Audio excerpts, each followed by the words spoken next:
నమస్కారం సత్యవాణి మ్యామ్. నమస్కారం అండి. ఈరోజు మనం ఏ టాపిక్ గురించి మాట్లాడుకుందామండి? ఈరోజు రోజా మనం మాట్లాడుకుంటే విషయము దక్షిణామూర్తి గురించి. ఎప్పటి నుంచో నేను దక్షిణామూర్తి గురించి ప్రజలందరికీ కూడా తెలియజేద్దాం అనుకున్నాను.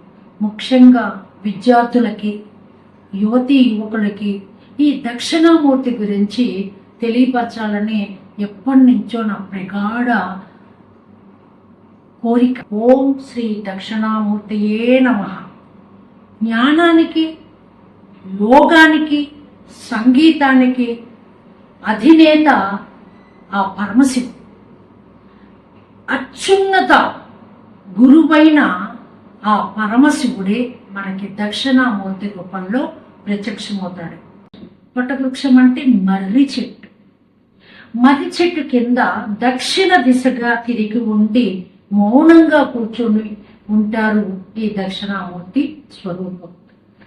సనకాది మహామునులకి జ్ఞానాన్ని బోధిస్తూ దివ్య స్వరూపంతో ఉన్నవారే దక్షిణామూర్తి రూపం. ఈయన అజ్ఞానాన్ని తొలగించి ఆత్మ జ్ఞానాన్ని ప్రసాదిస్తారు. సనకాది మహామునులందరూ కూడా ఆయన పక్కన కూర్చొని ఉంటారు. మీరు పటంలో ఎక్కడన్నా కూడా చూసి ఉంటే దక్షిణామూర్తి పక్కన నలుగురు మునులు కూర్చొని మనకి కనిపిస్తారు. వాళ్ళు సాక్షాత్తు ఆ బ్రహ్మదేవుని యొక్క మానస పుత్రులు.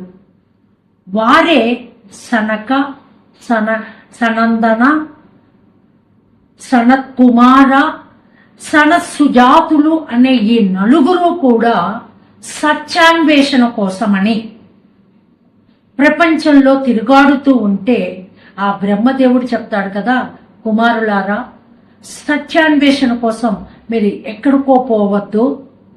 మీరు ప్రపంచం మొత్తం తిరిగి వచ్చారు, కానీ మీరు ఆ పరమశివుడు సాక్షాత్తు దక్షిణామూర్తి అవతారంతో వటవృక్షం కింద మౌన ముద్ర దాల్చి కూర్చొని ఉంటారు. ఆయన దగ్గరికి వెళ్ళండి, ఆ సత్య అన్వేషణ మీకు సార్థకమవుతుంది అని సెలవిచ్చాడు బ్రహ్మదేవుడు.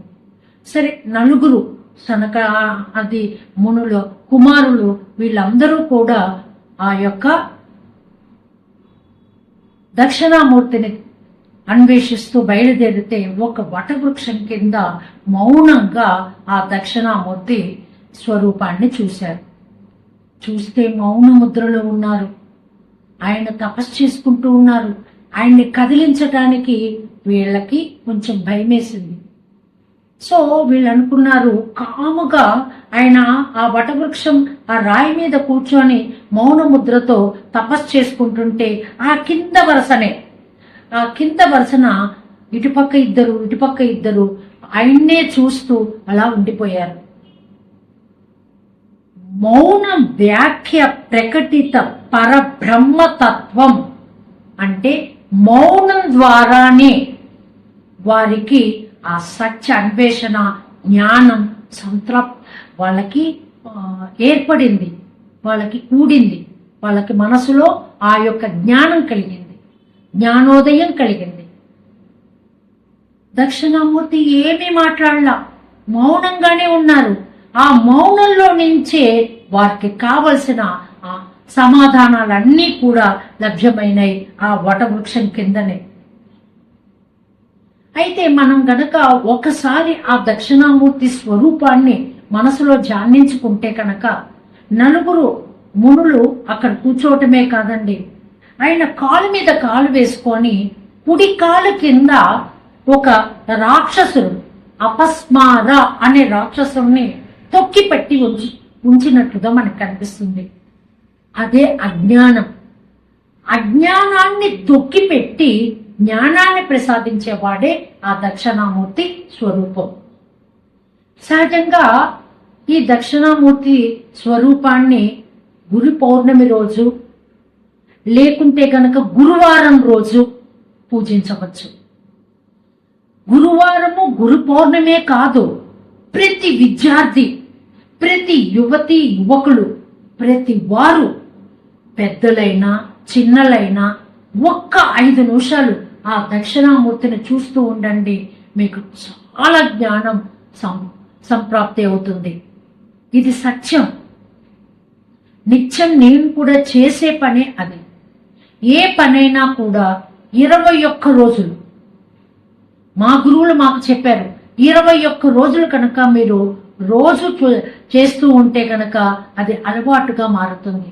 అలా 21 రోజులు ఆ దక్షిణామూర్తి స్వరూపాన్ని చూస్తూ 5 నిమిషాలు 5 నిమిషాలు ఉండండి. మీ మత్తులో నుంచి మీరు బయటకు వస్తారు. అజ్ఞానం నుంచి బయటపడతారు. ఆ భగవంతుని సాక్షాత్కారాన్ని పొందుతారు. జ్ఞానం అనే జ్యోతి వెలుగుతూ ఉంటుంది. ఆయన చేతిలో కూడా ఒక జ్యోతి ఉంటుందండి. ఆ జ్యోతి ఏదో కాదు, అది అజ్ఞానాన్ని తరిమి కొట్టే జ్ఞాన జ్యోతి. కాళ్ళ కిందేమో అపస్మార అనే రాక్షసుడు అజ్ఞానాన్ని నొక్కి పెట్టాడు. జ్ఞానం అనే జ్యోతిని చేతపట్టాడు. ప్రతి యువతి యువకులు, ప్రతి విద్యార్థి ముఖ్యంగా ఆ దక్షిణామూర్తిని తలుచుకోండి. ఆ దక్షిణామూర్తి పట్టం ఎదురుకుండా కూర్చోండి. 5 నిమిషాలు ఆయన వంకే తదేక దృష్టితో వేరే ఆలోచనలేవి రాకుండా మీరు చూడండి. డెఫినెట్ గా మీకు ఆ జ్ఞాన జ్యోతి మీలోకి ప్రవేశిస్తుంది.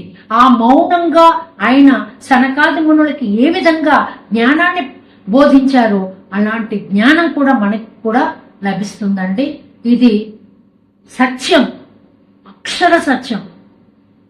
కాబట్టి అందరూ కూడా అది పాటిస్తారని ఆయన యొక్క స్తోత్రం ఉందండి. అది సాక్షాత్తు ఆదిశంకరాచార్యులు రాసిన ఆయన స్తోత్రం ఉంది, దక్షిణామూర్తి స్తోత్రం అని. అది చదవటం మీకు కష్టంగా ఉంటే ఎవరన్నా చదువుతుంటే వినండి, లేకపోతే రికార్డు పెట్టుకొని వినండి. చాలు, విన్నా చాలు, వీళ్ళని చూసినా చాలు, మీకు జ్ఞాన జ్యోతి మీ మనసుల్లో వెలుగొందుతుంది. గురువే సర్వలోకానాం విషజే భవరోగిణాం నిధయే సర్వ విద్యానాం శ్రీ దక్షిణామూర్తియే నమః. స్వస్తి. చాలా చక్కగా చెప్పారండి. ధన్యవాదాలు.